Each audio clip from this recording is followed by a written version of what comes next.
everyone, welcome back, and I've got a lovely helper with me today. Say hello to everybody. Hi. This is my sister Jacqueline, aka Boo Boo. Yes. And what we're making today, Boo Boo, is cheese scones for Grandad.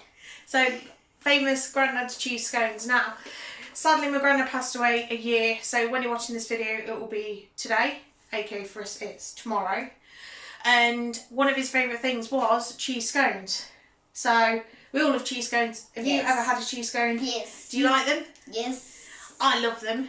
So we thought we might as well commemorate the passing of him by making some of his recipes. Yes. So first things first, we're going to wash our hands and then we're going to measure out some ingredients, aren't we? Yes. Just to let you guys know, I'm quadrupling this recipe. So what I'll do is I'll read out what I'm measuring out and then what you can to make a standard one. So we'll go from there.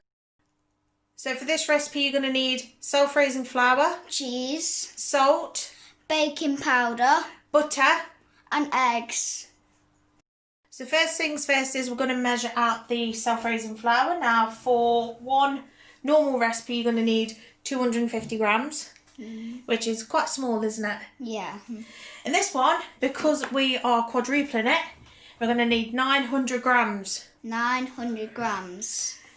Just to reiterate it to everybody. So do you want to tell me when to stop? Oh. It's the line before the big one, by the way. Oh, we've gone over. Uh-oh. It's fine. We need a spoon. Spoon. Use one of the spoons off the drying rack. Good girl. Now what we're going to do is we're going to take some out because we went over. I think that's A little bit less. yeah. That'll do. Tiny bit. There we go. So that's your 900 grams of Yes. flour. We'll get that sieved into the bowl. So next thing you're going to do is to sieve your flour. So what I'm going to do I'm going to do this little bit so it's not too tough for our Jacqueline here. So do you want to get sieving? That's it. Give them a good shakey shake. So what we'll do is we'll come back once it's all been sieved and we can add the rest of the ingredients then. So if you're going by the normal recipe, you're going to need half a teaspoon of salt. But we're doing 2. Just because we're doing quadruple the recipe. So that's 1. So, 1, 2. So for the normal recipe, you're going to need 1 teaspoon of baking powder. But for this one, we are doing 2. 4. 4. That's it. So I'm going to need 4 level teaspoons. 4 level teaspoons. Try and get as level as we can. That's 1. 2. This will help them rise in the oven once they're all set. And that's 4. Next thing you're going to do is whisk your dry ingredients or mix them with a wooden spoon or metal spoon or whatever you've got. Give them a good stir. She's good for mixing stuff, isn't ya? Well, That's fine. Doesn't matter. It goes everywhere. It's okay. A little bit more. It's a great recipe to get your kids helping with. yeah, but now I've done that, I feel stupid. Don't feel stupid. It goes everywhere. It's fine. Yeah, but what if the video is easy to be? They've seen it. Oh. It's still recording. It's okay. No issues. It cleans up. Tell your kids not to worry about the mess because it cleans up easily enough. So next step is we're going to add the eggs. What I was meant to say was that we're meant to be doing butter. So we're going to need, normally, yeah, you can show it, that specific brand. Yes. We can't say it because we're not allowed to say brand names. I know, it's silly. So if you're making the normal one, you're going to need 50 grams. But in this case, we're going to need 200. So I'll just get this measured out. So there's your 200 grams of butter. I coincidentally managed to get it in one chop because reasons. So let's get them added into the bowl. Now you will need to put this into little chunks. Yeah. So it can break easily. Exactly.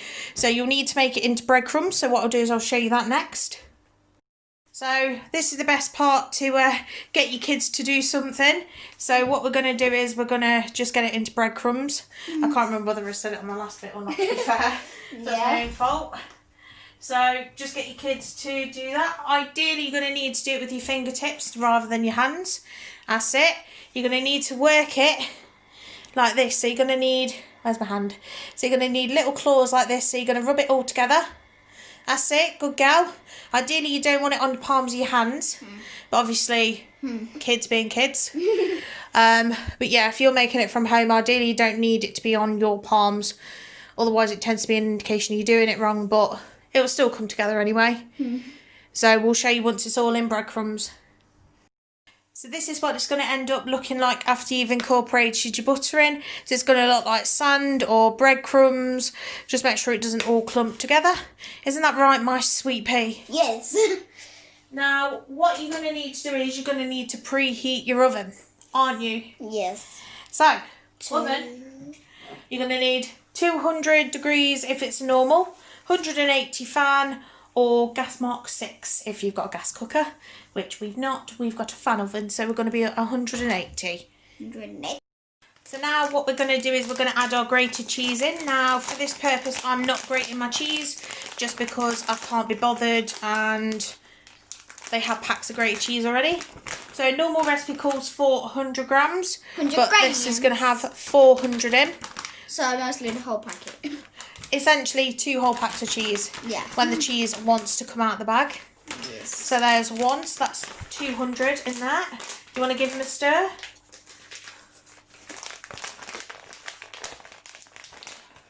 So you can hold the bowl. Then we're going to get some nice mild cheddar in that coincidentally looks like red Leicester, but they've not called it red Leicester. So that's going to be 400 grams in total, and we'll get that mixed in. Just as a side note, you did notice I had 4 eggs out. We don't actually need the eggs unless it's for glaze. If you want to do an egg glaze, then that's completely fine. I'm not going to use them, I'm just going to use milk. Do you want to stir them in for me? Yes. So what you're going to do now is you're going to add some milk into this. You can use almond milk, you can use hazelnut, depends obviously whether you're putting in, like, you can make these vegan by using vegan grated cheese. But for me, I'm going full blown. So it'll just be a case of mixing it in until it is into a dough. So probably going to just keep adding until it gets to a certain point and then we'll show you.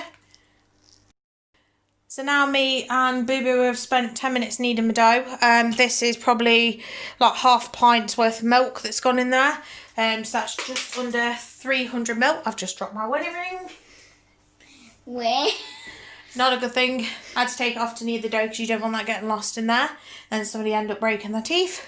So what I'm going to do is I'm going to divide this between 6, 12, 18, 24, before 24 portions, and then we'll get them out on trays. And if you're doing the normal portion, that's anywhere between 5 and 6, but for me, because I've quadrupled it, you'll get 24. So I'm going to divide them up and do it that way. So just to show you guys of the measurement, for me, I divided 2,100 divided by 24, works out as 87.5 grams, which is equivalent of this. So what we're going to do is we're going to get this divided between our 24 and top them. So now we have our 24 scones all nice and rolled out and mostly neat. Can you just neaten that one up for me? Yep. So what we're going to do is we're going to pour a bit, well, we're going to put a bit of milk on top. And then we're going to sprinkle them with some red Leicester cheese. So that's the awesome bright orange stuff that makes scones amazing. So what Jacqueline is going to do is she's going to go over the top. So do you want to show them this one so they get it on camera? So this one? Yep. Dunk him in the milk. Yep. That's it. Pull him out. Then? You just go over the top. That's it. Good girl. And if you want to carry on and do all of them for me, on all 3 trays, and then what I'll do is I'll come behind you once you've done them, put quite a bit of milk up, that's it. Then we're literally going to hit them up with some cheese, and then they're going to go in the oven for about 20 minutes, just depending obviously how hot your oven is and how well they look, until they're nice and golden brown. So that's all the scones all done, ladies and gentlemen. They have been in about 35-40 minutes, so I'll probably give them the benefit of a doubt. Best served, I'd probably say just slightly warm, some nice butter in the middle if you can get them to slice. So that's all sorted. So thank you so much for watching this from me and Jacqueline. Thank you so much, and see you later. Bye. Bye.